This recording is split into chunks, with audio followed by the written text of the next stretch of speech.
Hi guys, and welcome back po sa Tarot Page Philippines. So, sa video na to, gawin natin ang weekly horoscope for September 23 hanggang 29 para po sa may mga sun, moon, at rising sign po na Capricorn.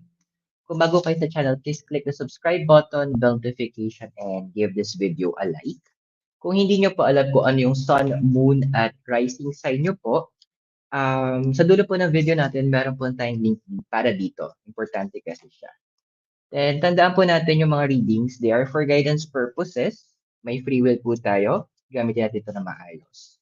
And kung naghahanap po kayo or kailangan nyo po ng private reading or spell works, pwede nyo po ako i-message ng diretso sa aking personal FB account. Yung link po is nasa baba sa description ng video natin. And sa nais naman po mag-donate para or mag-support na ating channel, pwede nyo po i-click yung join button or yung thanks po, yung parang heart. Or for donations po, you can send via GCash or Maya. Number po is nasa baba ng ating screen.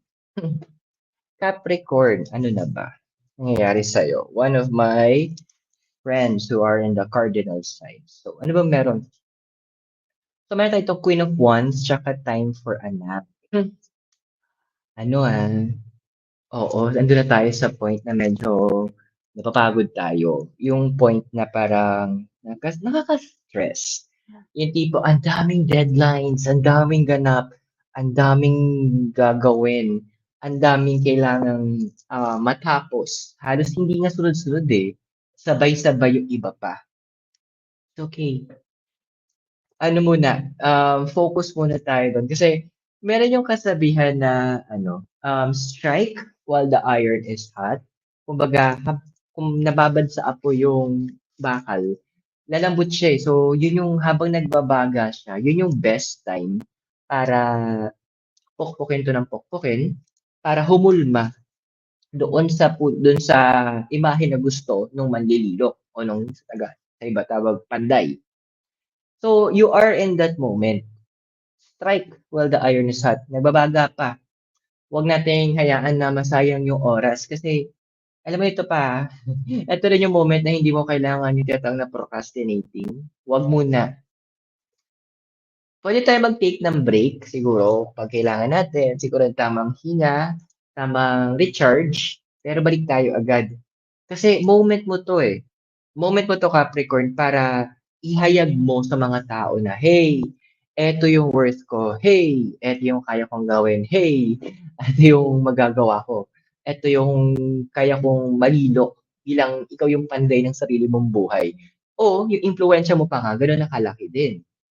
So, andito yung sinasabi din ng cards na with the Queen of Wands, eto hiningi mo yung matagal na, di ba? Alam mo yung huwag mong huwag kayo okey lang siguro hindi mareklamo yun, yung tipong maglabas ka lang ng nararamdaman na, "Ay, kapagod. Ay, daming ganap." Okey lang magsalita tayo about what we are feeling. That's normal. Pero wag nating hayaan na mapako tayo doon. Parang sa office namin dati, sabi nung isang kasama ko na supervisor, may pinag-uusapan kaming dalawang ahente. Isang ahente, mareklamo, pero habang gumagawa, habang nagrereklamo yan dumadagal, daming nagagawa. Kumbaga lumalagpas nga siya sa kailangan, kumbaga yung responsibilities nagagawa niya talaga, nami-meet niya yung more than expected doon sa i-de-deliver niya na trabaho. Parang isa naman, meron kami isang ahente na parang more on, "Oo, sige, blah, blah." Pero bare minimum. Parang okey lang siguro kung andun na nagve-vent out tayo na from time to time, "Napapagod ako kasi gan'to, ganyan. Ang syunga-syunga ni ganyan katrabaho ko." Okey, okey lang yun. Basta as long as we are also doing the output, andoon na nagagawa natin yung responsibilities natin, walang problema magsalita. Of course, lugar din natin ha, kasi baka mamaya iwasan din na natin yung maging disrespectful tayo. So, andito na pinapakita din ng card sa'kin na na andoon na you just need to release yung ibang nararamdaman mong stress. So, why not talk? Alam mo yung parang andun yung point na you want to talk to a friend or to someone, pero alam mo yung point na iniisip mo naman, Ay baka busy, baka ganito, baka ganyan, maraming ginagawa. Paano mo na-assume na marami siyang ginagawa or masamang ginagawa? Hindi mo puwedeng yung reach out yung kamusta. Alam mo minsan ikaw lang din hinihintay. Ikaw lang yung kailangan nila mapakinggan na, "Ay, kasi nakita nila, eh, you're always on the go, ang dami mong ganap." So, andun yung punto na hindi nila alam kung papaano ko i-approach, hinihintay ka lang nila. So, give yourself that break. Wala namang masama siguro huminga saglit, makipagkuwentuhan sa kaibigan, humingi ng advice, wala namang mali dun, 'di ba? So, give yourself that moment, ha? Pero naman pumipigil sa'yo para umangat ka. So, we have here the Five of Swords and time to go. So, feeling mo na-stuck up ka. Feeling mo parang walang progress. Andoon na parang nakikita mo, eto lang ginagawa mo. No worry. Parang sa ano lang 'yan, sa parang 'di ba 'pag bago sumabog isang dam, sobrang puno ng tubig, kailangan mapuno din siya. Same thing sa'yo. Hinihintay mo yung breakthrough mo, hinihintay mo na ang pangit ng term naisip ko, na sumabog na yung mga blessings para sa'yo, yung opportunities, yung growth na hinihintay mo. Eh, moment mo 'to ng pagtatanim. Ito yung moment mo na pinupuno kumbaga sa ulan, ikaw yung, sa dam, ikaw yung ulan nagpupuno ng dam para umabot siya sa breaking point. And everything na ginagawa mo, even the smallest details, nag-a-add up yun. So, hindi ka stuck up. Hindi mo lang na may momentum na ibibigay. Ang mas maganda nga yun, eh, isang bagsak, sandamakmak. Ewan ko na lang kung saan mo hindi mo alam kung siguro hindi mo alam saan mo ilalagay yung mga blessings and opportunities na darating 'pag gano'n. Yung puntong hindi mo na alam papaano mo siya sasaluhin, papaano mo siya kukunin, yayakapin. Kung yung iba, meron silang negative karma na isang bagsakan, sa'yo sa positive karma, isang bagsakan din. Kumbaga dun yun yung moment na kapag dumating yan sabay-sabay o halos sunod-sunod, ikaw na magsasabi, "It was all worth it."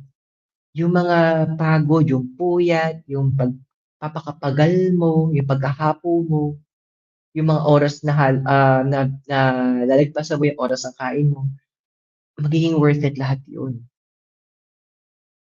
Sa ngayon, continue. You are doing progress. Huwag mong sasabihin na wala. Meron, sabi nga, meron, meron, meron. Meron yan kapatid. Kailangan mo lang bigyan ng oras. Kailangan mo lang i-continue yung ginagawa mo. Stay where you are. Andun yung Capricorn, sabi nga ni Madam Lady Gaga, you're on the right track. Baby, you're born this way. Di ba? It's your time to shine. This is sa mga cardinal signs ka pa naman.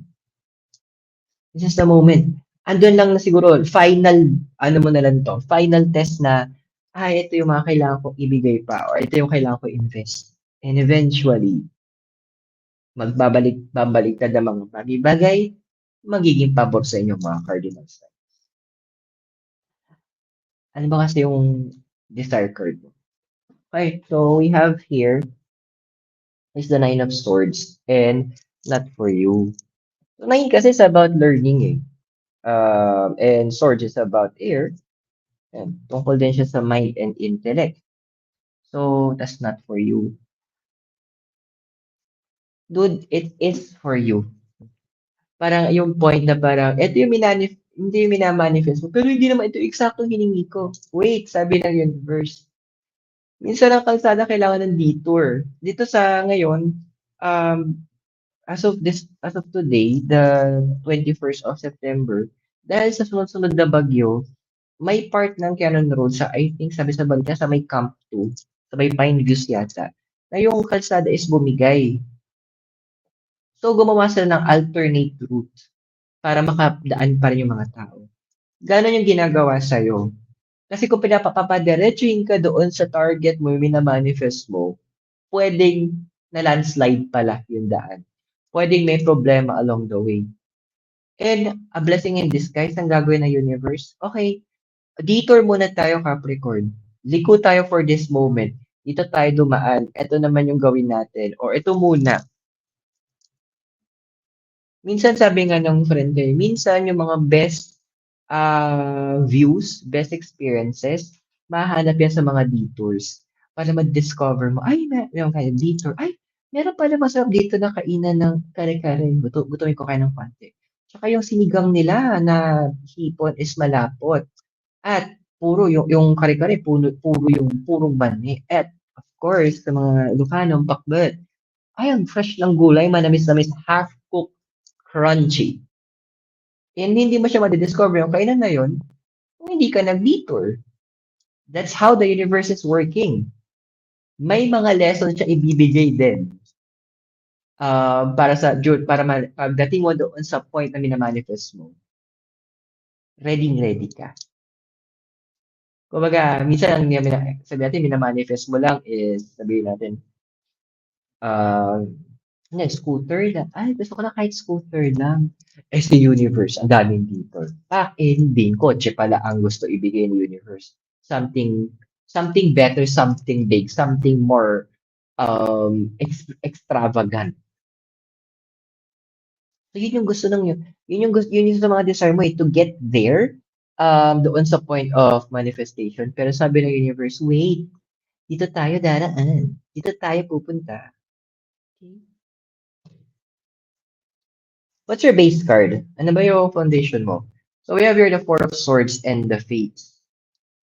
Well, karamihan sa inyo, in the house of yung may Sun, Moon at Rising ng Capricorn, or may placements ng Capricorn, ayan doon na may dysfunctional yung family. May parang namulatan nyo naman is either yung hiwala yung parents or nag-aaway lagi or in some cases na hindi pala kayo yung unang pamilya, kumbaga ang gulo ng family or buo man pero andiyan na malateleserye yung tipong inaalipusta ng mga kamag-anak, na mata pobreng mga kadugo, dysfunctional yung family. Siguro ando kaya nagigets ko rin yung point mo na gusto mo madaliin na ma-reach yung mag-manifest yung gusto mo or matanggap mo yung answered prayers mo. Kasi naglulong ka, parang na siguro for achievements, parang yun yung gagamitin mo sana na parang panlakip butas doon sa emptiness na nararamdaman mo. Kaya pinipressure mo yung sarili mo. Wag mong i-pressure. Sabi nga ni King Solomon sa Ecclesiastes chapter 3 verse 1, there is a time for everything. May oras para sa lahat. A season for every activity under sun. Panahon para sa lahat ng mga mangyayari sa ilalim ng araw. It may not be the time for now for you, but it will come, sabi ng universe. Hindi man naging maganda yung mga nangyari, yung mga naranasan mo, pero ito yung maganda dun eh. Dun ka naging stronger eh. Yun yung nagpatatag sa'yo, yung mga bugbog na yun. Yun yung nagpapatibay lalo ng buto mo. Yun yung tumulong para mas bumukas yung isipan mo, para mas maging matalino ka sa bawat desisyon mo, para mas maging, eto ayoko naranasan ko to, kaya eto yung gusto ko. Yung punto na umangat yung kalidad, yung maturity ng pag-iisip mo. Yun yung blessing in disguise na binibigay ng universe for you, Capricorn. Hindi ka nawalan. What you lost doon sa part sa family side is pinunan ng lessons, wisdom, experience. Not to mention the right connections and the right people in your life. Ano sabi ng recent past mo? So we have here the Ace of Wands and the Thinker. Siguro karugtong nitong card na to, na feeling mo is, yun nga, because of this, medyo dysfunctional yung family, andoon na wala kang sapat na opportunity. What I'm seeing here kasi with the Ace of Wands and Thinker, yung iba sa inyo, either hindi natapos yung pag-aaral nyo, wala kayo oportunidad para makapag-aral ng maayos, o pahirapan yung pag-aaral na kailangang igapang, pwedeng tumagal sa kolehiyo, ipinangutang yung pag-aaral para makatapos, andoon na ano, yung struggles, kakaiba. And andun yung point na naging vigilant ka mag-isip na, ano ba puwedeng gawin? Kasi yung iba sa inyo din nakikita ko iba ang naranasan niyo, iba, ano ba magiging pagkain namin bukas, hindi pa ako kumikita, what not, para paano bang puwede akong makatulong? Andoon yung ano, sense of responsibility niyo, na naisantabi niyo na yung, mga mithiin yung mga kailangan yung mga pangarap niyo. Well, I can relate, marami akong kilalang may Capricorn placement. Pero alam mo, napansin ko sa kanila, hindi naging dahilan yon para hindi sila lumaban. Para hindi nila pa, hindi naging dahilan yon para hindi nila mag-ipursige yung mga bagay-bagay para sa sarili nila.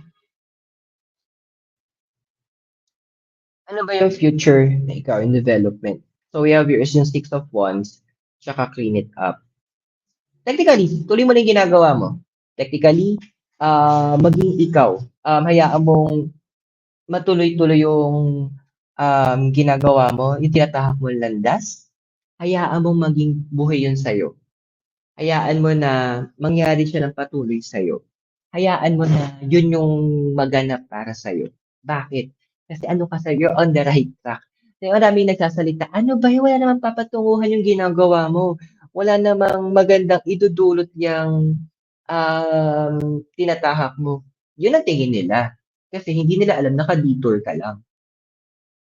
Hindi nila alam yung buong plano ng universe para sa'yo. Hindi nila nakikita yung mga bagay na nagpapatatag sa'yo, nagpapalawak ng connection mo, nagbibigay ng dagdag na kaalaman sa'yo. Hindi nila nakikita kasi yun eh. Ikaw nakikita at nararamdaman mo na siya. So it is time, sabi ng cards. Continue. Wag muna tayong magkaroon ng pake doon sa sinasabi ng iba, doon sa feedback ng iba. Bakit ba, 'di ba? Ano bang magiging ambag nila? 'Di ba sabi nga ni Mikay, umoo si Mikay. Ito natin, ano bang meron sa physical environment mo kasi? Eight of Pentacles into the sea. Oh, okay. So, saan mo gusto mong pupunta?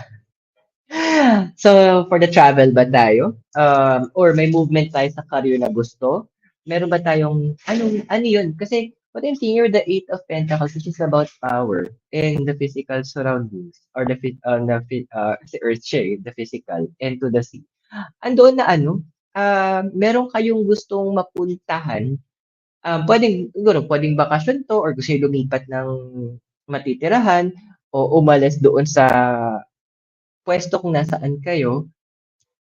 It's okay. Bakit? Kasi parang andun yung point na you feel stress. You feel na parang andoon na nagiging dormant kayo, o andun yung punto na parang hindi yung maganda yung chi, 'di ba? Yung energy. Ayan. Chi kasi is energy eh. So hindi maganda yung flow ng energy. So parang ang daming negative. Yes, yun po yung mga kasama natin minsan sa bahay na wala pong ibang magandang intention patungkol sa atin. Ayan, so with Capricorn kasi, seeing here, family members pa minsan 'to, eh. At minsan, ang family kasi hindi lang naman kadugo. Alam niyo na yung ibig ko sabihin do'n. So ano yung punto na gusto niyo talagang umalis, gusto niyong mag-expand, gusto niyong mag-travel, go for it. Gawin mo. 'Wag mong pigilan ang iyong sarili. Kasi at the end of the day, yun yung makakatulong sa'yo para ma-refresh ka din. According to your your emotional environment na si Three of Wands and TikTok, TikTok, tama naman. Andoon na you always talk about your plans. Nagbabanggit ka lagi, ito yung plano mo, ito yung target mo, ito yung gusto mo. Hanggang salita na lang ba tayo? Act on it. So, may magdadahilan, dami kong kailangan asikasuhin eh. Question, lahat ba na inaasikaso mo, dapat ikaw ba lang ang gumagawa? Hindi naman dapat na ano, saluhin mo lahat 'yan. Uso din magpasa yung ibalik uso din na ibalik yung mga responsibilidad sa mga tao na dapat responsibilidad na yun. Usong mga lampag na, "Hoy gumising." Sabi nga ni Todd Filon noon, "Hoy gising." Sino yung mga yun? Of course nasa family mo pa rin 'yan. Kasi kailangan nilang gumawa din ng way, hindi puwede na ikaw lang. Hindi puwede na this is na puro laging ikaw binibigyan ng ikaw lang yung gumagawa. Tao ka, paalala lang, hindi ka superhero, hindi ka naman mesaya, hindi ka naman all powerful. Makina nga nagpapahinga, tao pa kayo. And you can only do as much. Naalala ko tuloy sinabi dun sa Song of Moses sa Deuteronomy 28 yata yun. Sabi niya dun, if one can take 1,000 to flight, two can take 10,000. So sa Tagalog, kung yung isa kaya magpatumba ng 1,000, yung dalawa 10,000. Iba ang math ng universe eh. Iba ang math ng spirituality. Kapag dalawa kayo nagtutulungan and in unison yung pagtutulungan nyo, maayos yung connection nyo sa pagtutulungan, for sure, higit pa ang pwede nyo ma-accomplish. Ang tanong, kailan gagalaw yung mga yan? Nakakapagod din sila, sa totoo lang. Your hopes and fears. The Wheel of Fortune and the Yin. Dude, hindi naman yes, siguro dun yung point na may fear ka na kaya mo 'to ginagawa is para they will accept you or andun yung punto na, magiging okey ka sa paningin nila, ng mga tao, pero hindi gano'n kapatid. Not to the point na para ka namang inaabuso na. Not to the point na yung oras na dapat na ipapahinga mo, yung oras na ginugugol mo dapat sa mga importanteng bagay, sa pagpapalalim ng iyong kaalaman, nauuwi doon sa punto na kailangan may magawa ka para maging okey ka sa kanila. Huwag gano'n kapatid. Now, Capricorn, isa pa dito na isa sa mga fears na nakikita ko sa'yo dito, kasi parang kailangan ko 'tong gawin baka mamaya yung finances ko madamay, sabi nung sa Wheel of Fortune, which is connected naman 'to sa Jupiter. And Jupiter is the planet of expansion, sa planet of luck, blessings. So yung fear mong yun, eh. Pero bakit ka ba may fear? Kasi may napakinggan akong video, sabi dun, hindi tayo takot sa matataas na lugar, eh. Takot talaga tayo mahulog. Yung takot mo yan when it comes to your finances, may malalim na ugat yan. Ano yun? Yun yung questionin mo ngayon. At mula doon, pag nahanap mo siya, doon mo simulang ayusin. Doon mo simulang bigyang pansin. Doon mo simula na pagalingin yung sarili mo. Ikaw ang pwedeng gumapi, ikaw lang makakagawa na magpaghilom yung takot na yan. Yung minsan tinatawag natin yung battling your own demons, eto yun. Ito yung laban na ikaw dapat ang gumawa. Ano bang ano natin, ah, outcome? So, okay. So, Ten of Pentacles and Imagine. Remember, sinabi dito sa yung future na ikaw, sa clean it up, tuloy mo yung ginagawa mo. Why? With the Ten of Pentacles, Ten kasi is about completion eh. Pentacles tungkol siya sa earth, anything in the physical, and imagine. You don't need to imagine, sabi ng card. Make it a reality. Yung gusto mong yung iba sa inyo naghahanap ng financial freedom, kaya siya eh. Kailangan mo lang talaga 'to. Kailangan mo na manghoy gising. Kailangan mo muna mga lampag. Kailangan mo minsan talaga isang bagsak lang para lang talaga makinig sila. Para lang talaga magbigay alam nila yung, ito yung gagawin ko. Ay, napuno na pala 'tong si Capricorn. Once na ginawa mo yung part na yun, once na yung mga hindi mo dapat ginagawang responsibilidad, eh, binitawan mo na o binalik mo dun sa mga tao na dapat sila yung gumagawa, there will be an expansion, eh. Magkakaroon ka ng another level na kung saan yung freedom na hinahangad mo, in terms of your finances, yung recognition na hinahanap mo, yung security within the family na hinahanap mo, mabibigay sa'yo. Pero you need to take some steps. This is the detours na kailangan mong gawin. But at the end, ikaw din yung magbe-benefit. So I hope nakatulong po yung reading natin sa'yo. At tandaan yung readings natin. They are for guidance purposes. So use your free will wisely. Kung bago kayo sa channel, please click the subscribe button, bell notification, and give this video a like. At kung naghahanap po kayo mag-inquire po kayo for private readings and spellworks, message nyo lang po ako diretso sa aking personal account. Yung link is nasa baba sa description ng video natin. And para po sa mga gusto pong mag-support ng channel, you can do that by clicking the join button or the heart yung thanks button or send a donation via GCash or Maya. Yung number po is nasa baba ng screen natin. Capricorn, maraming salamat sa iyo. God bless, Namaste. Hare Krishna and blessed be. Naway makita tayo very soon. And all the way here from Trinidad Benguet, kasama po si Mikay Noodles. Sorry, si Mikay Noodles. Ayan. You take care guys and hope to see you very soon.